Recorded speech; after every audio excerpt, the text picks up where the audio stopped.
So funny, he's up there using a pair of pliers to drive that in. And I know that I brought a half dozen hammers, and plus they have some of their own. So funny.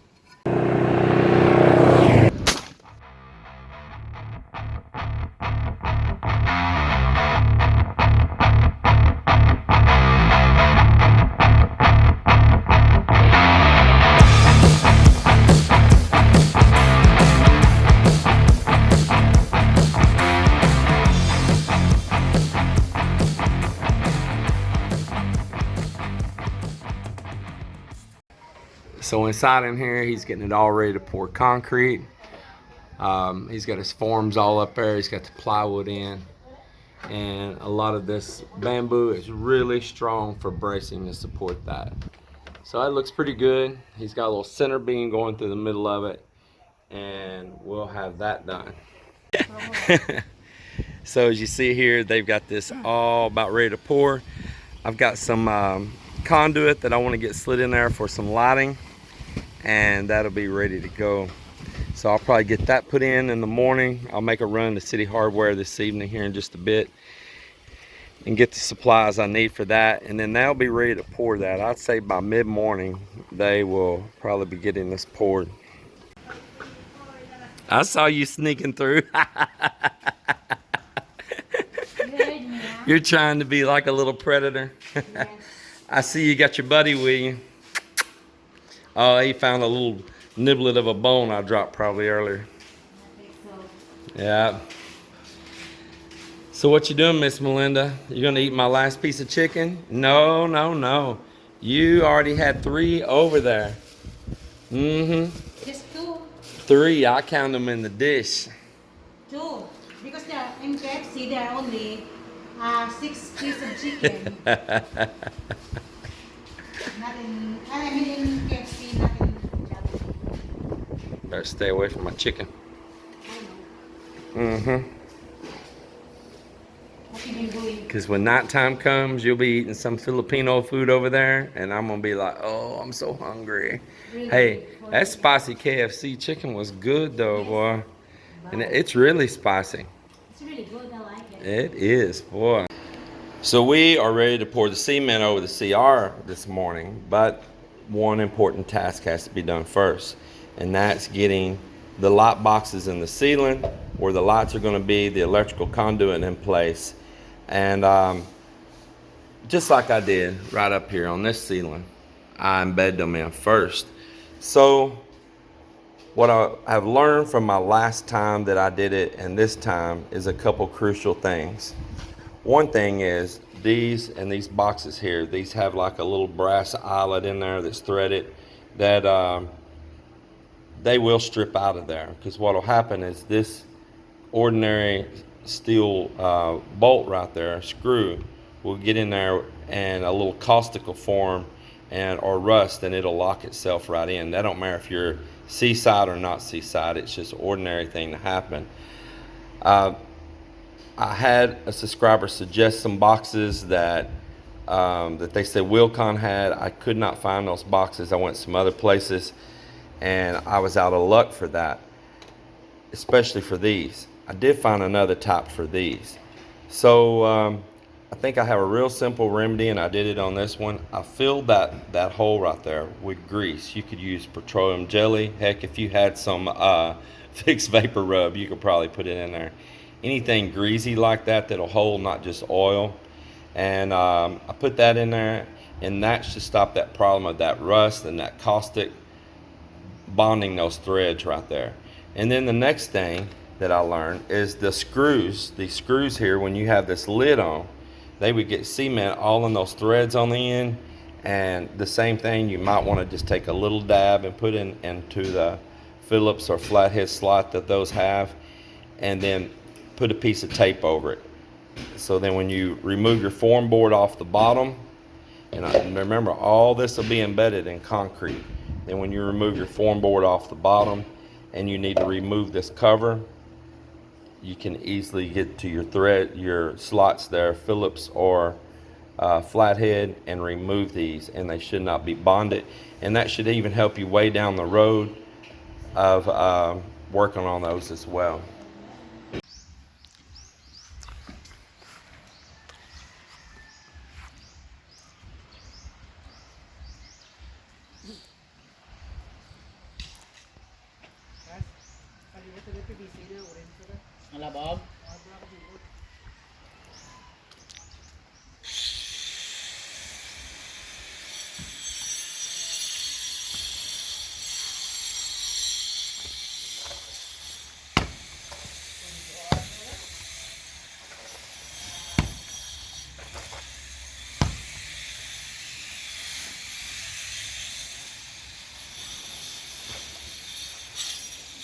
truly fresh coconut water.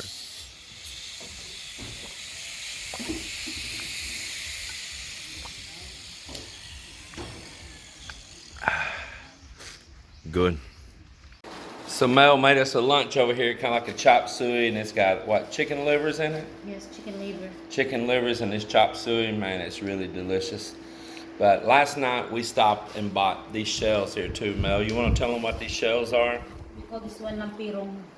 You want to say it one more time for them? Lampirong. And it's another shell like a clam, and you actually eat that part right there. These have already been steamed. Yeah, they're the beans. It's same like eating clams or an oyster. I mean, it's what it is, a clam. And then I'm gonna set this down.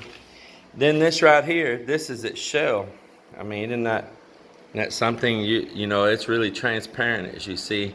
And this is the shells that you see so many decorations made out of, where they'll make these things hang and shape them for wind chimes, or they'll actually make even glass. I mean, like a window that's kind of like a stained glass window. Plates, any kind of Yeah. decoration, a lot though. All kinds. Lampshades, they'll shape these and make lampshades and layer them over. And this isn't just a, you know, this, once again, this isn't just a Philippine thing. This is a lot of places these are at in the world. And these are very popular to make all kinds of stuff. And jewelries, they'll take little small piece of this and cut it. Just, it's endless, the things that they will use or, you know, make out of this, the uses for it. We want to share it to you in case any of you have never seen what's inside of there. And she dips in a little bit of vinegar. Oh my God. And then there you go. It's gone. I'm burning up hot, man. Look, I am drenched in sweat. We have been trying to prepare to pour that concrete roof over there on that CR. I want to make sure all the electrical and any plumbing that's in that ceiling, because I wanted a rainfall shower head in there, that it's all in place. And at the same time, we've been trying to get the conduit buried for the coax and the power wire out to the camera to the beach, and getting those long runs pulled. And we'll talk about that a little bit more later. Right now, I'm gonna have a little bit of lunch, and I'll see you guys in a bit. So the guys say they have the electrical and the plumbing in place the way I want it up here on top of the CR before we pour the concrete roof on it. So let's go up here and have a look and see how that turned out. So there it is right there. It all looks pretty fair. Yep, it's tied in. It's going down for a light switch inside, for a LED, a LED, a LED, LED, and then wire will pass straight through and drop for a wall outlet at the washing machine, and a GFI protected plug up over above the sink over there. So I think all that looks pretty good. They can throw their little stones out of here that they trying to use for spacers. There's no need in those. Yeah, you don't have all those little neat stands and things everywhere here like you do in the US, so you have to understand that. I use 12 mm bar, and we put some 16 in it too to give it some extra strength out in places. It has a small center beam across through the middle and a perimeter beam all the way around outside. So there it is, and as soon as they get back from lunch, they will begin pouring this. So I'm having a little bit of a communication problem. It's only a language issue, I'm telling you. That's the only reason why. But I'm trying to explain to them that before they pour cement that's mixed with aggregate in it, with, you know, a lot of stone, that I want them to first mix up a small batch of Portland cement and sand mixed together, kind of like a mortar, okay, but stronger than a mortar, kind of like the same as they plaster these walls with. And what, I got some on the side of my face? I see y'all looking at something. Thanks for telling me. I want them to pour a thin layer, maybe 1/2 inch thick, 3/4 inch thick, it don't have to be perfect, in the bottom there first. And while that's still wet, immediately then pour their regular cement on top of that that's got the aggregate mixed in it. And the reason being is that when we get ready to come back and finish that is a finished sealing and putting skim coat, we don't have those little stones that might be sticking through and imperfections. And if we do have to chip anything, it's easier just to chip that sand Portland mix than it is to knock out a place where a stone is. And so it's kind of like you're doing reverse steps like they do here. They would say pour the cement, and then they would come back after this is dry and try the chip and throw all that on there afterwards. I'm going to embed it down in there first, and while it's wet, get the cement on top of it, and then I end up with a finished product. It should be very easy to finish out after that. So I hope y'all understand what I'm saying. I'm trying to explain it to them, and it's a little what they call nosebleed going on. It's going to be one of these, I'll have to get out there and show an example. So they're going to make this, I told them mix it kind of wet. This is just sand and Portland cement mix. Oh, hey, we need to put that, what's that called, Sahara? Yes, Sahara. Yeah, what's it called? Sahara. Yeah, that's it. There's some inside right there somewhere. This is like a waterproofing, and this is really important to be in this bottom coat right here.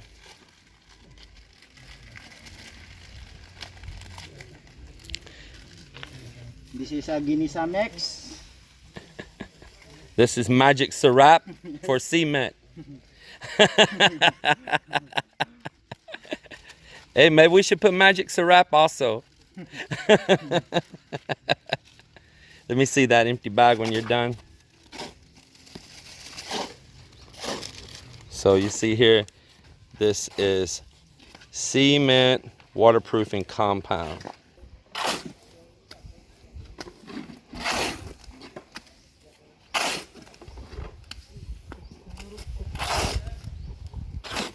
Add just a little water, make it a little wetter. Nabasa na yung aso ng naman.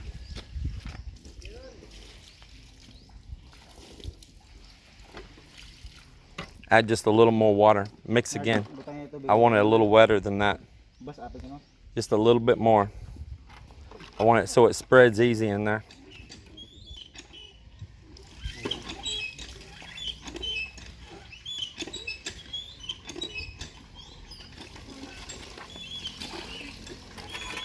Yep.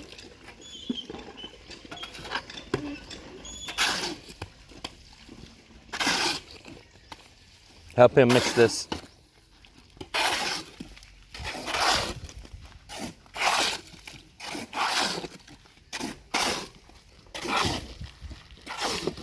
The reason I want to get it wetter is so it'll go right on past that steel and kind of self-level, self-flow.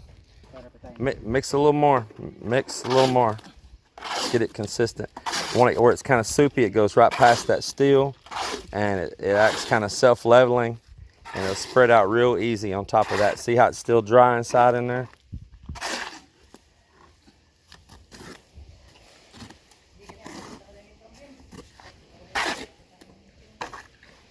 There we go.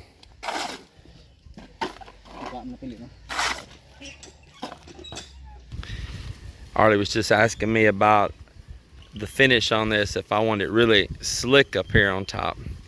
And I told him no, but to leave it just a little rough. The reason being this waterproofing that's going to go on top, I found that it bonds better if it has something to grab to. If you leave it a little rough texture to it, it tends to grab in and hold better. So that's the way he'll do it. Uncle Joe, are you hot? Are you hot? Hey, did you put a nail in that? Or a screw? Yeah, maybe there's already a loose screw.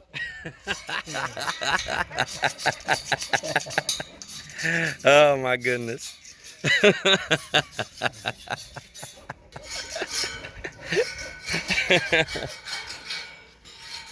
That's funny.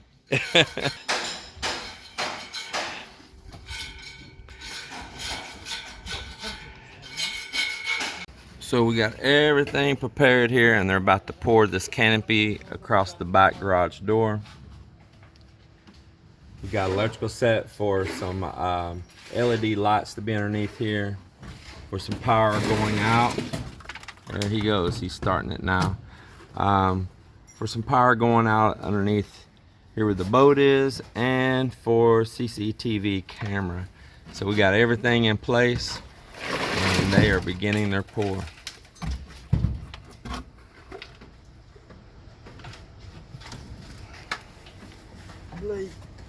And it's a tight fit because it's right underneath this roof. There's not much room to work.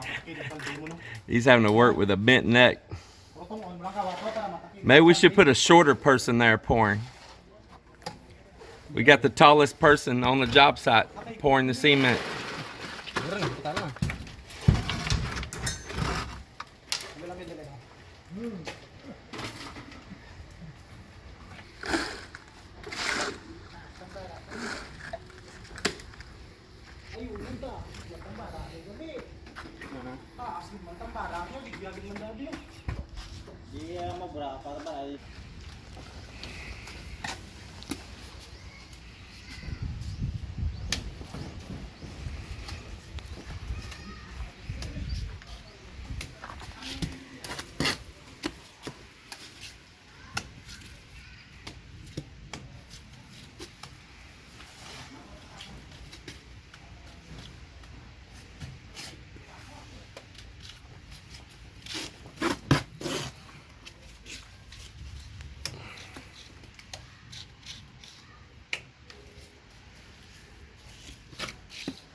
So still trying to rush here before I lose my phone or the weather breaks loose on us. So he made some progress. Look at that, he's moving on. And the door frame, the door jams in. Got the door leaning up over here. He's got him a little makeshift shade all up here for when he's trying to work, because it was very hot, but then these little storms pop up. But it's moving along, it's taking shape, you know. Look at that, boy. I mean, he pulls those and gets a fine line. Look at that. So as you see, the top's all poured right here. We sloped it up some over here on this side, and it'll drain off over here to the side away from the door. And it's a good solid pour. They got up here and took the forms down this morning. It's a little dirty up there on top right now from them walking, but looks really good. It's okay with me. I may have not showed you guys, I planted some more of these, what y'all call them, palmeras. There used to be some here, and we had actually they were in a row over there, and they were in the way of where we were building, so we had to take those out. So I said, well, it'd be nice to space some in between some of these coconuts. So I got one planted in there, one planted in here, and then the one that's still surviving over there from before, someone recently trimmed it. I don't know why, but I just asked that they don't do that again. So these trees are so resilient. All we did, this is a cutoff from some other trees, and man, if you'll get a fresh slice down there on that base of it there, and you'll slice it off at an angle, rough it up, these things will just instantly start growing roots. I mean, it's amazing. Nothing else needed. Just stick it in the wet ground. That'll be a very nice tree. They're doing pretty good. I mean, since we put it, all this is new growth since we stuck it in the ground here. See, there's a new little bud coming out there as well.